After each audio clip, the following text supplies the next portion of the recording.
17+8 tuntutan rakyat mengemuka pasca aksi unjuk rasa besar-besaran beberapa waktu lalu. Tidak hanya turun langsung seperti mahasiswa, tren tuntutan rakyat yang disuarakan melalui platform digital ini juga mulai menggema. Jika berbicara tenggat waktu, publik mendesak pemerintah untuk memenuhi 17+8 tuntutan rakyat yang paling lambat hari Jumat besok. Mampukah pemerintah baik eksekutif maupun legislatif memenuhi permintaan publik tersebut? Kita akan bahas dengan sejumlah narasumber yang sudah bergabung di sambungan daring. Salah satunya di antaranya ada inisiator kampanye 17+8 tuntutan rakyat sekaligus juga co-founder dari Think Policy, Andita Firseli Utabi. Selamat pagi Mbak Afu. Selamat pagi, terima kasih sudah diundang. Sama-sama Mbak Afu. Kemudian ada juga yang hadir melalui sambungan daring, pakar komunikasi politik Universitas Padjadjaran Bandung, Kunto Adi Wibowo. Selamat pagi Mas Kunto. Selamat pagi Mas, apa kabar? Dan juga sudah bergabung bersama kami saudara anggota Komisi 2 DPR RI fraksi Partai Golkar Ahmad Doli Kurnia. Selamat pagi Bang Doli. Selamat pagi, Assalamualaikum warahmatullahi wabarakatuh. Waalaikumsalam Bang Doli. Saya mau ke Mbak Afu dulu. Mbak Afu ini kan 17+8, 17-nya tenggat waktunya seminggu, yang mana deadline-nya besok gitu ya. Kalau Anda melihat mungkin perkembangan terkini yang sudah terjadi beberapa saat terakhir ini terkait dengan DPR bertemu mahasiswa, kemudian ada juga sejumlah tuntutan yang dijawab gitu ya, salah satunya soal tunjangan. Anda melihatnya seperti apa? Optimis nggak 17-nya ini bisa dipenuhi semua besok gitu? Ya, kami ketika menyusun 17+8 itu memang sudah memperkirakan bahwa yang 17 pertama itu harus atau bisa dilakukan dalam 1 minggu. Ketika karyawan rakyat, dalam hal ini anggota DPR, menyampaikan bahwa mereka akan melakukan, itu kan belum melakukan. Jadi kalau dari kami di titik ini sama saja belum ada progres yang terjadi karena sejauh ini baru disampaikan bahwa akan dilakukan. Kami akan terus mengawal, terus memantau gitu ya, memastikan bahwa dari 17 checklist ini kita lihat mana yang sebenarnya sudah dilakukan sampai hari Jumat. Karena kalau memang para pemimpin itu siap untuk melakukan, sebenarnya sumber daya mereka sangat banyak untuk bisa melakukan itu dalam jangka waktu yang singkat gitu. Sudah diperkirakan ketika disusun. Jadi kami minta dalam 2 hari ini kalau memang ada niat untuk melakukan atau mendengar rakyat dan melakukan tuntutan itu, maka tolong dilakukan gitu. Kalau misalnya tidak, maka by besok kita sebagai rakyat sudah tahu arah pemerintah sebenarnya kemana sebagai orang yang harusnya memenuhi tuntutan kami. Oke Mbak Afu, tapi kan kemudian ada kemarin kita lihat bersama-sama pimpinan DPR RI bertemu dengan mahasiswa sudah menyampaikan sejumlah aspirasi mereka, kemudian ditanggapi dengan sejumlah poin-poin yang disebutkan soal tunjangan akan dihapuskan, yang soal perumahan, kemudian akan moratorium ke luar negeri gitu ya untuk anggota DPR, kemudian ada juga beberapa pernyataan lainnya. Anda melihat ini juga sebagai tanda-tanda atau lagi-lagi tadi Anda butuhnya ya kapan dilakukannya, ini baru akan dan akan? Ya, kami rasa sampai kita bisa melihat apa yang diomongkan itu tertuang di dalam bentuk-bentuk formal, maka perjuangannya belum selesai. Jadi oke, ini ke arah yang tepat, mungkin kita setidaknya ada progres yang terjadi gitu ya, tapi kami ingin memastikan bahwa secara formal memang itu dilaksanakan. Selain itu yang tidak kalah penting Mas, sebenarnya dari daftar 17 itu yang DPR perlu pegang atau bantu dorong bukan hanya daftar yang menjadi tanggung jawab mereka, tapi 14 daftar lainnya yang sebenarnya adalah tugas institusi lain, tapi DPR punya kekuasaan atau punya hak gitu ya untuk sebagai wakil kita juga mengingatkan institusi-institusi lain di dalam proses ini. Jadi kami minta juga DPR bisa menjadi perwakilan kami dalam mendorong kepada institusi lain yang dituliskan di situ, baik itu Kementerian Sektor Ekonomi, kemudian juga institusi-institusi lain yang ada di situ. Oke baik, saya ke Bang Doli. Bang Doli, Anda sudah melihat belum sih terkait dengan 17+8 tuntutan rakyat yang disampaikan oleh Mbak Afu dan juga kawan-kawan sendiri?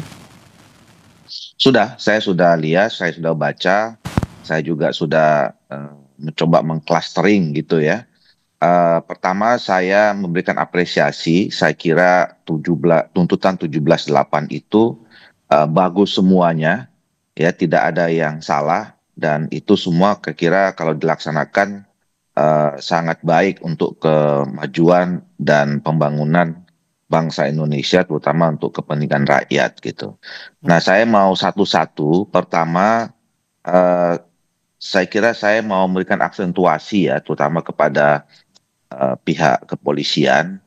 Mungkin teman-teman kan sekarang udah bisa dilihat ya, bisa dibedakan mana teman-teman yang memang betul-betul atau masyarakat yang murni menyampaikan aspirasi untuk kepentingan rakyat bangsa dan negara kita, mana yang dalam tanda petik terindikasi misalnya menumpang dan kemudian menjadi provokator dan kemudian membuat kerusuhan. Nah, itu kan dua hal yang berbeda. Satu, saya kira yang soal menunggang dan menunggang ini saya kira harus diusut tuntas, dan kalau memang ada korban kemarin itu juga memang harus diungkap apa sebenarnya kejadiannya. Saya kira teman-teman di Komisi 3 itu sudah mulai mengagendakan, setahu saya hari ini ya, sudah mulai membicarakan dengan mitranya untuk bicara tentang soal itu. Selain bicara tentang juga soal rencana kerja dan keuangan 2026. Ini semua DPR sebetulnya dalam seminggu kemarin ini sudah mulai bicara tentang itu.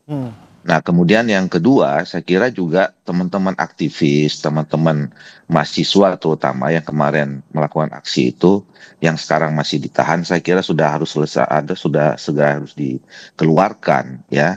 Karena toh mereka menyampaikan aspirasinya itu memang murni gitu ya. Jadi saya kira tidak ada alasan sebetulnya kalau kita tetap menahan mereka lama-lama. Nah, yang berkaitan dengan fungsi kami, ya pertama soal DPR. Kemarin tadi sudah direkam juga di pernyataan dari Pak Dasko bahwa satu soal tunjangan yang tadinya misalnya tunjangan perumahan ya, yang tadinya berakhir bulan Oktober sudah diputuskan 31 Agustus. Mereka kemarin terakhir dan tidak ada lagi. Artinya September ini sudah tidak ada lagi soal tunjangan perumahan. Dan kemudian sekarang sedang dievaluasi ya, sedang dievaluasi. Hari ini juga pimpinan DPR akan mengundang semua pimpinan fraksi membicarakan tentang soal evaluasi masalah tunjangan dan soal fasilitas dan lain-lainnya. Yang tadi disampaikan tujuannya adalah untuk efisiensi. Kalau kunjungan ke luar negeri sudah dibekukan sama sekali, tidak ada lagi. Bahkan kunjungan kerja di daerah tadi disampaikan boleh, tapi dengan catatan diefisiensikan, ya diefektifkan gitu. Nah, soal kemudian yang lain, kerja-kerja yang lain kan tadi sudah disampaikan. Pembicaraan hari ini dengan pimpinan fraksi dan pimpinan DPR itu juga melakukan upaya mulai mereformasi ya terhadap kerja-kerja menyeluruh yang langsung dipimpin oleh Ibu Ketua DPR. Soal MKD sudah juga berproses karena kemarin sudah ada yang menyampaikan pengaduan terhadap teman-teman yang dianggap ya terindikasi katakanlah pelanggar etik, kemudian melakukan tindakan-tindakan yang tidak berkenan masyarakat, itu juga sudah mulai berproses.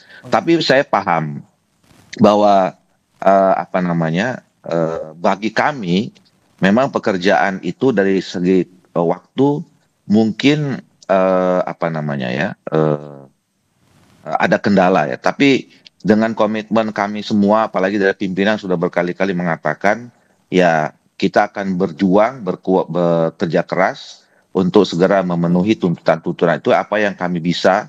Ya mudah-mudahan tanggal 5 besok setidaknya 17 itu sebagian besar sudah kita tunjukkan ya apa yang menjadi komitmen terhadap tuntutan itu. Oke, sudah ada langkah dan juga dari DPR gitu ya untuk memenuhi paling tidak sebagian besar dari 17 tuntutan itu. Baik, saya ke Mas Kunto dulu. Mas Kunto, Anda melihatnya perkembangan terkini nih soal kemudian aksi-aksi yang ramai dalam seminggu terakhir, kemudian respons dari pemerintah maupun respons dari DPR sendiri menanggapi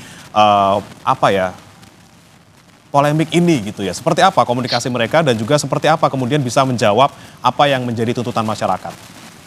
Ya, sebenarnya kan sangat disayangkan ketika pemerintah dan DPR di awal tidak terlalu responsif terhadap apa yang menjadi concern warga atau masyarakat gitu kan. Kalau misalnya DPR lebih responsif, pemerintah lebih responsif, tentu kita tidak perlu punya 8 korban jiwa yang sekarang sudah meninggal ini kan gitu. Jadi ini sangat disayangkan. Tapi paling tidak saya juga apresiasi kepada teman-teman yang sudah membuat tuntutan rakyat 17/8 ini.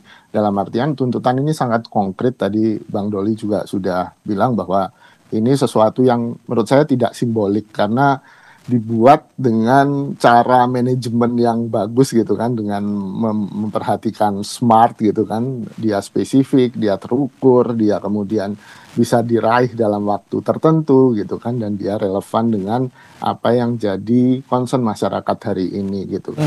Dan ini nggak simbolik dalam artian tidak seperti Tritura tahun 66 atau 6 tuntutan rakyat di reformasi 98 gitu.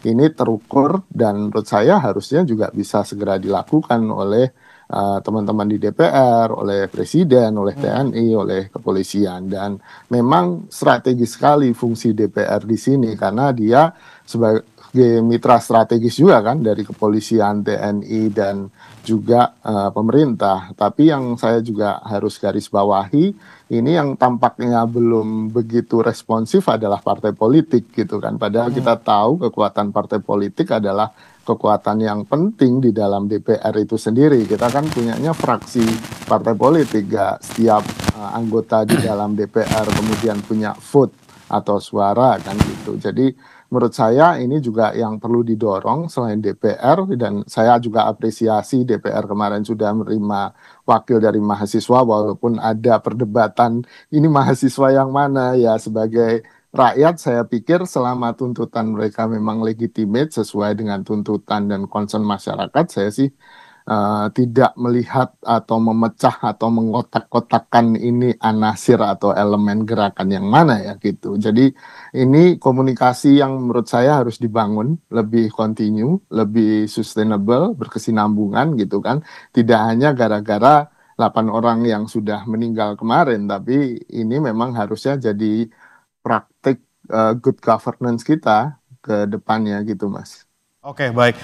Ini yang tadi disoroti oleh Mas Kunto adalah bagaimana kemudian partai politiknya nih responsnya kayaknya kurang responsif gitu ya. Kalau saya mau balik lagi ke Bang Doli dulu. Bang Doli, ini seperti apa Anda menanggapinya? Partai politik kurang responsif walaupun sudah kemarin menonaktifkan ada 5 total ya anggota DPR dari sejumlah partai gitu ya. Belum istilahnya orang-orang sekarang mengkritisinya ini kan nonaktif nih, belum diberhentikan tunjangannya walaupun sudah kemarin akhirnya dihentikan dan juga gaji, tapi gimana nih langkah selanjutnya untuk anggota-anggota nonaktif ini? Apakah misalnya dari Partai Golkar nih untuk Pak Adis Kadir sendiri, apakah nanti akan mengajukan ataupun mengusulkan PAW ke KPU?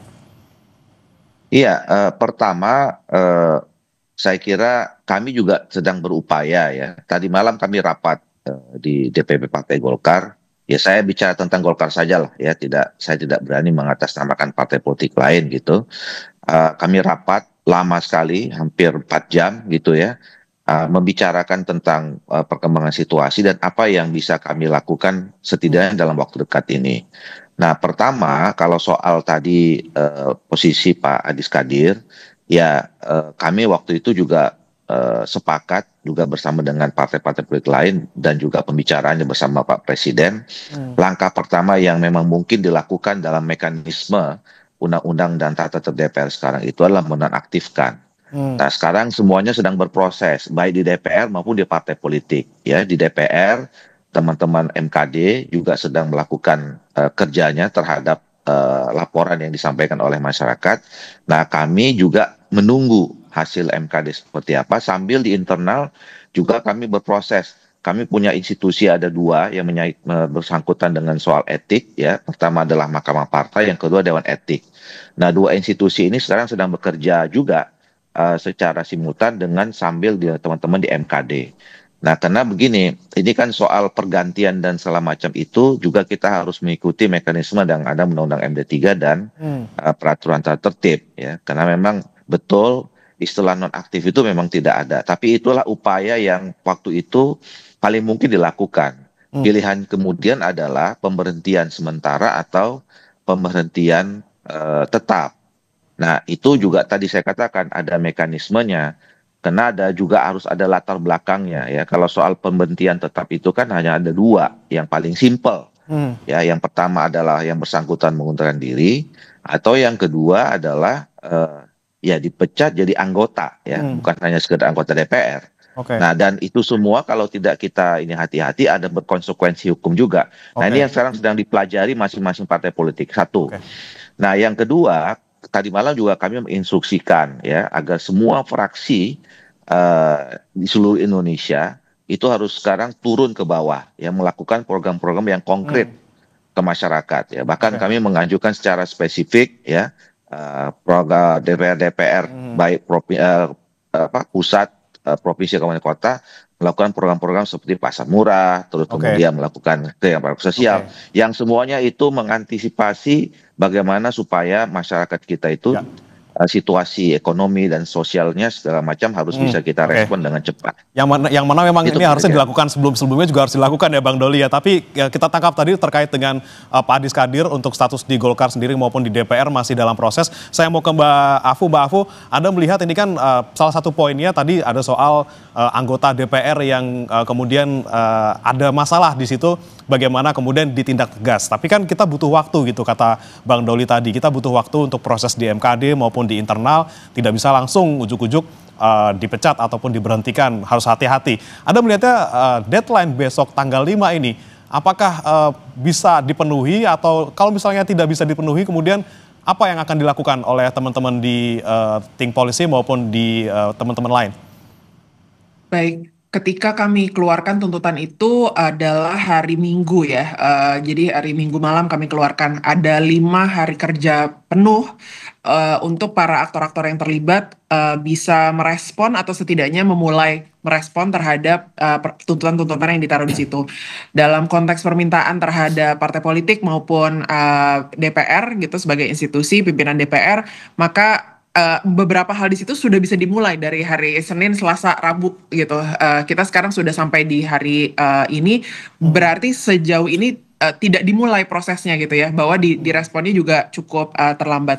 Setidak-tidaknya ini juga menunjukkan kecepatan kerja pemerintah dan kompetensi dari institusi-institusi dalam merespon. Kalau memang ingin merespon tapi telat melakukan. Nah, tapi dari yang kami pantau, yang bisa dilihat juga di 178tuntutanrakyat.id, dari 17 plus 8 permintaan itu, beberapa bahkan malah mundur gitu ya. Jadi misalnya ketika ada permintaan tentang menghentikan kekerasan aparat maupun yang berhubungan dengan pembebasan demonstran dan lainnya, yang kekerasan itu setelah tuntutan dikeluarkan bahkan masih terjadi di beberapa hari setelahnya gitu ya. Jadi malah mundur gitu. Dan malah ada beberapa demonstran baru yang tertangkap gitu. Jadi kami lihat ini kalau kita memberikan tugas kepada seorang karyawan, diberikan deadline, biasanya kan kita bisa melihat progresnya ya setidaknya. Kemudian deadline itu ya mungkin bisa kita update secara berkala. Tapi kalau misalnya memang arahnya sudah tidak ke sana, arahnya malah mundur, itu sudah merupakan bukti jelas atau jawaban dari pemerintah sebenarnya kan, bahwa mereka tidak menafikan atau tidak merespon kepada tuntutan rakyat. Oke, ada respons tapi dibilangnya ada yang mundur bahkan beberapa poin, kemudian ini telat gitu responnya dari deadline. Bang Doli, boleh ditanggapi Bang Doli? Ya, saya kira memang kembali kepada rakyat, kepada masyarakat ya, yang bisa menilai itu. Kami berupaya semaksimal mungkin apa yang menjadi tuntutan itu untuk dilakukan. Ya, bahwa kemudian masih kurang tepat, kurang berkenan, dianggap kurang cepat gitu ya. Tidak ada masalah. Justru buat kami itu bagus sebagai pemicu yang tiap hari mengontrol kami untuk bekerja gitu ya. Mudah-mudahan apa yang disampaikan, hal-hal yang disampaikan seperti itu semakin memotivasi, memicu kami untuk kerja lebih serius dan sungguh-sungguh. Oke, baik-baik. Saya ke Mas Kunto lagi. Mas Kunto, Anda melihat apakah betul memang apa yang kemudian menjadi respons dari pemerintah, baik eksekutif maupun legislatif dalam beberapa waktu terakhir ini sebenarnya bisa dimulai lebih awal gitu. Jangan sampai kemudian akhirnya timbul kericuhan, kemudian ada korban jiwa juga di sana. Sudah ada 10 orang yang disebutkan oleh Komnas HAM. Seperti apa seharusnya, Mas Kunto? Iya, ini kan selama ini konsolidasi yang terjadi adalah konsolidasi elit kan, Mas. Sejak tahun 2019, pemilu 2024, ini kan kita melihat bahwa yang terkonsolidasi adalah kekuatan-kekuatan elit baik partai politik, lalu juga elit di militer, elit di pengamanan, lalu juga bahkan presiden gitu. Jadi konsolidasi elit ini yang kemudian tampaknya mengabaikan atau tidak menghitung rakyat sebagai sesuatu yang penting kan gitu. Akhirnya yang terjadi ya seperti ini kan, ketika kita tidak menganggap orang lain atau tetangga kita penting, ya kita akan tenang-tenang aja, cuek-cuek aja kan Mas gitu. Nah, demonstrasi kemarin menurut saya seperti alarm penggugah ya, atau paling tidak mencubit para elit gitu. Dengan mencubit ini akhirnya kan elit sadar bahwa oh ya ada yang perlu kita perhatikan, walaupun ya perjuangannya nggak cukup dengan mencubit kan, kita harus ngobrol panjang, kita harus berdiskusi panjang, nggak cukup diselesaikan dengan seminggu demonstrasi atau 2 pekan demonstrasi, tapi juga harus ada kemudian kemauan dari pemerintah atau elit politik, DPR terutama, pemerintah, polisi, TNI untuk kemudian memberikan ruang bagi partisipasi yang bermakna kan gitu. Bahwa undang-undang yang dibuat oleh DPR harus melibatkan rakyat, dan itu harus dengan prinsip partisipasi yang bermakna kan gitu. Proses pengamanan polisian misalnya juga tidak bisa langsung dengan represi kan, atau dengan kekerasan, bahwa ada dialog, ada kemudian partisipasi yang bermakna, itu penting.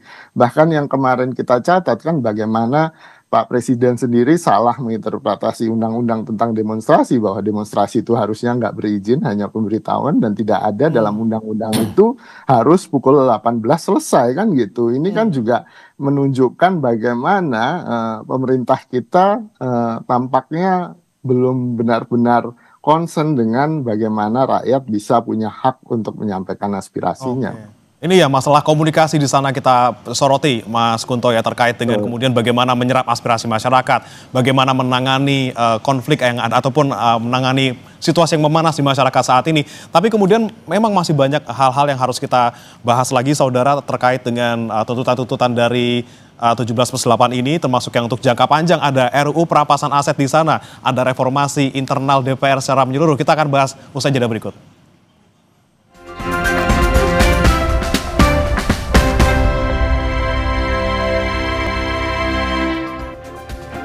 Kembali bersama kami di Sapa Indonesia Pagi, saudara, dan masih sejumlah narasumber bergabung bersama kami. Ada Mbak Afu dari Think Policy yang juga salah satu inisiator dari 17+8 tuntutan rakyat, kemudian Bang Ahmad Doli Kurnia, anggota DPR RI Komisi 2 dari Golkar, dan juga ada Mas Kunto Adi Wibowo, pakar komunikasi politik dari Unpad. Saya mau ke Mbak Afu lagi. Mbak Afu, ini kan 17+8. Ada 8 yang kemudian masuk ke dalam target jangka panjang gitu ya. 1 tahun waktunya untuk dipenuhi. Ada salah satu poin di mana menyebutkan RUU perampasan aset yang mungkin saat ini juga menjadi suara dari rakyat juga untuk segera disahkan. Anda melihatnya seperti apa seharusnya yang dilakukan? Mbak Afu, untuk suaranya masih di-mute. Betul. Baik, terima kasih banyak. Jadi RUU perampasan aset ini adalah salah satu tuntutan jangka 1 tahun yang kami juga rasa perlu holistik ya dilihat. Jadi sebagai rancangan undang-undang memang dia berpotensi bermata pisau 2 gitu, dimana kalau kita tidak memiliki proses hukum yang kuat, yang independen, kita tidak punya KPK yang independen, undang-undang tipikor yang juga harus diperkuat gitu ya, diperjelas, diperbarui supaya tidak karet, maka sebenarnya undang-undang ini tidak bisa diburu-burukan juga gitu ya. Jadi harus memastikan bahwa ini holistik gitu ya dalam pelaksanaannya. Tapi dalam hal ini kemarin sudah disampaikan bahwa prosesnya dimulai, tapi memang menunggu memfinalisasi dulu RKUHP ya. Dan juga kalau misalnya sekaligus di dalam situ adalah undang-undang tipikor, kalau misalnya bisa diperkuat, diperjelas supaya tidak multitafsir dan sebagainya, itu perlu dilakukan dulu sehingga baru setelah itu RUU perampasan aset bisa menjadi bagian dari proses tersebut. Jadi makanya kami taruh di dalam bagian tuntutan yang 8 yang jangka menengah, bisa dibilang ya 1 tahun, agar prosesnya bukan sekedar diburu-buru tapi juga harus tepat gitu. Kita sudah lihat beberapa risiko ya dalam beberapa bulan belakang ini, di mana beberapa kasus meskipun masih tidak jelas atau pembuktiannya belum akurat, seperti kasus Tom Lembong misalnya, nanti jangan-jangan undang-undang perampasan aset ini bisa dijadikan sebagai senjata lain gitu. Jadi kita ingin memastikan bahwa ini juga hati-hati dan lagi-lagi holistik secara keseluruhan, harus dipikirkan juga institusinya dan undang-undang lain yang ikut mengatur. Oke, baik. Bang Doli, 1 tahun waktunya dari Mbak Afu dan juga kawan-kawan untuk bisa mengesahkan RUU perampasan aset. Dari DPR sendiri untuk fraksi Golkar seperti apa, dan juga fraksi lain mungkin kalau misalnya sudah ada suara, dan bagaimana, kapan akan bertemu dengan pemerintah membahas ini? Nah, ini yang menurut saya tadi di awal salah satu indikasi bahwa tuntutan 17+8 ini konkret cerdas dan kemudian terukur ya. Memang undang-undang perampasan aset ini saya setuju tidak bisa kita laksanakan buru-buru. Saya secara pribadi setuju dengan adanya undang-undang perampasan aset. Bahkan saya udah bicara sekitar 6 bulan yang lalu ya. Dan saya juga kemudian mengusulkan apakah perlu kita menggunakan nama perampasan gitu ya. Padahal kemudian di CNSI-nya di PBB itu kan namanya aset recovery gitu loh. Nah, bahkan kemarin ditegakkan lagi oleh pemerintah pada tanggal 1 Mei ya, di dalam acara May Day itu Pak Prabowo menegaskan 3 hal ya. Satu soal upah yang dinaikkan, kedua menghapuskan outsourcing, yang ketiga adalah undang-undang perampasan aset. Nah, dan kami sudah membicarakan itu sebetulnya. Makanya betul bahwa kita menginginkan adanya sebuah undang-undang yang memang menyelesaikan masalah ya, dan tepat guna, tepat sasaran gitu. Tidak kemudian nanti bisa dipergunakan atau menjadi alat yang tidak menjadi tujuan atau kontraproduktif terhadap pemberantasan korupsi. Judul besarnya kan adalah kita semua ingin ada regulasi, peraturan, dan komitmen ya, serta political action untuk pemberantasan korupsi.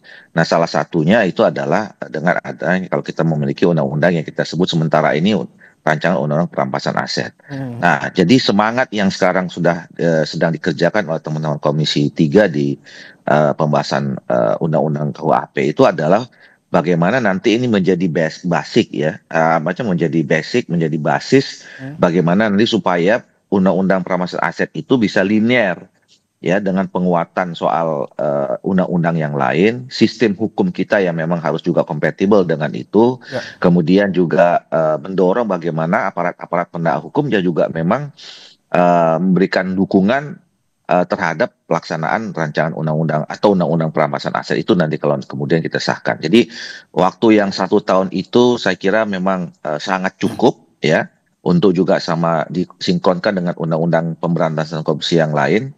Dan tentu kami berharap bahwa 1 tahun itu juga supaya kita semua melek ya, terutama rakyat, masyarakat, mengawasi kita gitu, supaya memang undang-undang itu betul-betul undang-undang yang punya kualifikasi yang baik dalam rangka pemberantasan korupsi gitu. Oke, mungkin dengan momen tuntutan dari 17+8 ini membuka wawasan masyarakat, membuka mata masyarakat untuk bisa mengawasi kinerja DPR dan juga pemerintah. Tapi kalau saya mau ke Mas Kunto, kita melihat gerakan 17+8 ini kemudian muncul karena sudah adanya kegentingan di masyarakat, suasana tidak kondusif di mana-mana gitu ya. Anda melihatnya, apakah sekarang tuh gerakannya sudah mulai masuk ke digital atau memang butuh pemicunya dulu, Mas Kunto?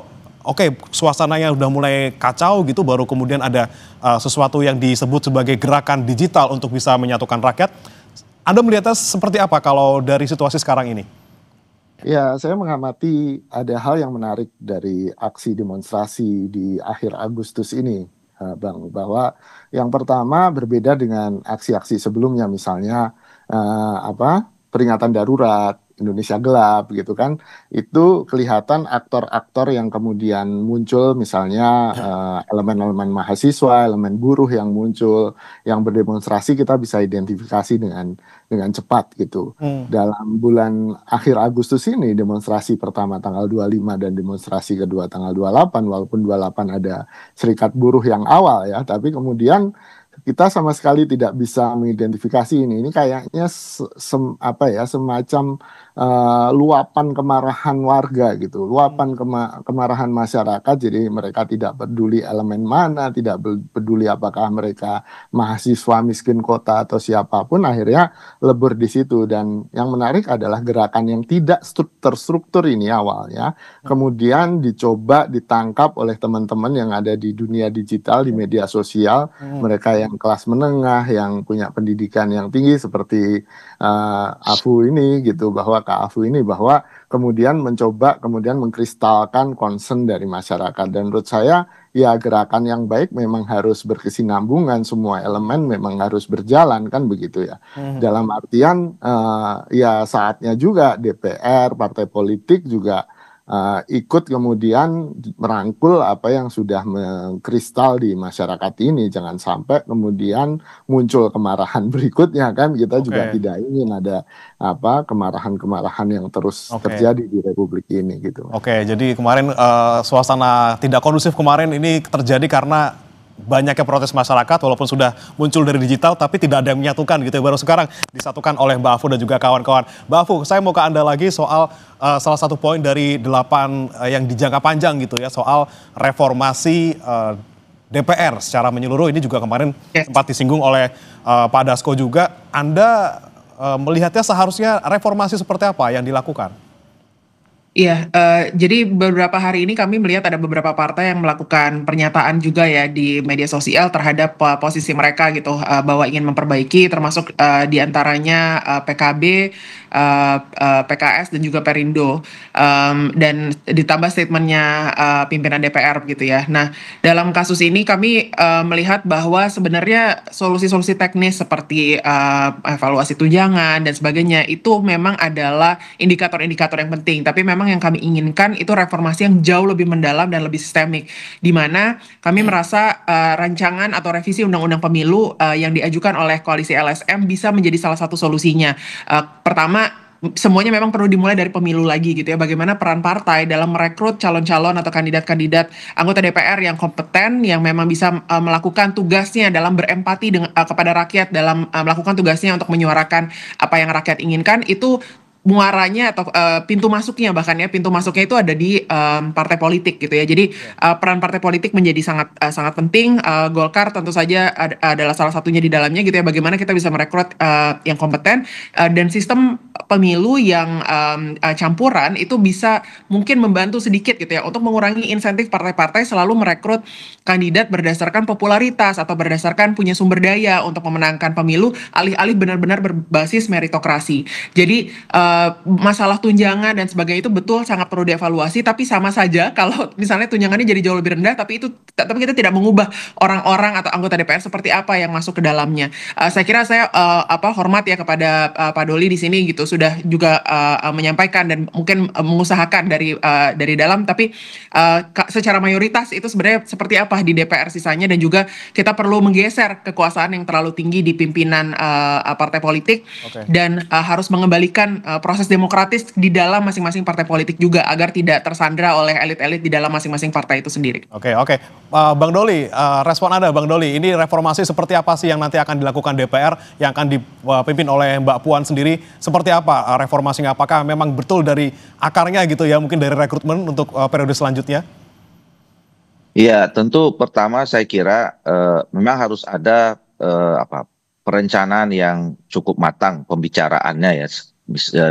Setidaknya untuk sisa periode ini bagaimana supaya kinerja DPR itu terus meningkat. Ya tentu dari tugas pokok fungsinya ya dalam legislasi bagaimana supaya memang bisa dihasilkan undang-undang yang betul-betul dibutuhkan ya, diperlukan ya, yang selama ini kita tangkap dari masyarakat, dan dengan proses yang terjadi meaningful participation tadi seperti yang disampaikan oleh Pak Kunto ya, sehingga memang undang-undang itu menjadi undang-undang bersama, ada bounded antara pembuat undang-undang dengan masyarakat yang nanti akan juga terlibat dalam implementasinya. Jadi itu yang pertama saya kira nanti harus ditingkatkan. Yang kedua adalah tadi dari fungsi pengawasan, tadi banyak PR ya, dari 17 sampai 8 itu bagaimana ada keterikatan atau interaksi yang intensif dan kemudian produktif ya antara DPR dengan pemerintah. Bagaimana aspirasi masyarakat yang disampaikan oleh masyarakat kepada DPR itu bisa tersampaikan dengan atau dirasakan oleh pemerintah, yang kemudian dijawab dengan kebijakan-kebijakan yang konkret juga pada masyarakat. Tadi sudah ada beberapa itu ya, setidaknya dalam setahun ke depan. Yang ketiga soal anggaran ya, anggaran baik internal maupun juga anggaran pembangunan ya, pendapatan dan belanja negara. Nah, kemarin kami juga dapat masukan setidaknya dalam pembahasan rencana kerja dan anggaran pada sekarang yang sedang dibahas oleh DPR itu mungkin mindsetnya sudah mulai harus berubah ya dengan situasi yang kita lihat sekarang gitu. Jadi asumsinya juga harus lebih detail apa yang terjadi di masyarakat itu dari anggaran. Nah, tadi yang terakhir saya mau sampaikan soal undang-undang. Eh, saya mungkin dari 6 tahun yang lalu ya sebetulnya mendorong revisi undang-undang politik, termasuk undang-undang pemilu dan partai politik. Nah, di periode ini juga kami, karena saya sekarang jadi pimpinan Badan Legislasi, itu juga sudah kami masukkan sebetulnya dalam Protes 2025 ini ya, membicarakan tentang di hulu. Ya, di hulunya itu kan sistem politik yang khususnya pemilu dan partai politik. Dimasuk dalam prioritas prolegnas kita. Nah, kami sedang menunggu sebetulnya dorongan konsensus kesepakatan dari pimpinan partai politik dan kemudian pimpinan DPR untuk memulai pembahasan ini. Dan kami sudah siap, terutama di Golkar, kami sudah punya tim kajian yang menghasilkan draft rancangan undang-undang termasuk alternatif soal sistem campuran tadi itu.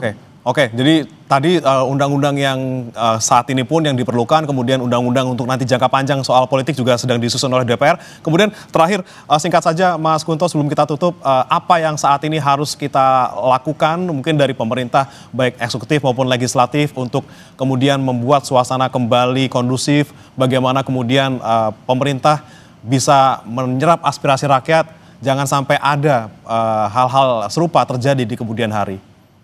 Ya, hambatan yang paling besar untuk melakukan perubahan di Indonesia itu sebenarnya political will, Mas, gitu. Dan menurut saya dengan tuntutan rakyat 17.8 ini kita sedang ngetes political will baik dari DPR, pemerintah, dan terutama ketum-ketum partai nih gitu, untuk kemudian responsif nggak dengan tuntutan rakyat itu. Apakah mereka punya hati untuk kemudian atau kehendak untuk kemudian memang benar-benar melakukan perubahan. Kita coba lihat dalam seminggu ini gitu kan, ya deadline-nya besok, tapi kan kita sudah menangkap beberapa respon positif ya. Ada semacam kehendak yang kesana walaupun secara teknis ya mungkin ada hambatan gitu. Dan ya ini sebenarnya kita sedang ngetes kehendak tadi. Political will sebenarnya. Nah, ini yang mungkin perlu kita amati bersama sebagai masyarakat, kemudian kita juga bisa mengawasi bersama gitu. Kita nantikan political will dari berbagai pihak nih, baik pemerintah maupun juga partai politik. Juga Bang Doli kita nantikan tadi reformasi secara menyeluruh di DPR, mulai dari undang-undangnya, kemudian pengawasan dan juga anggaran kita nantikan, dan juga Mbak Futami, semoga 17+8 ini menjadi guidance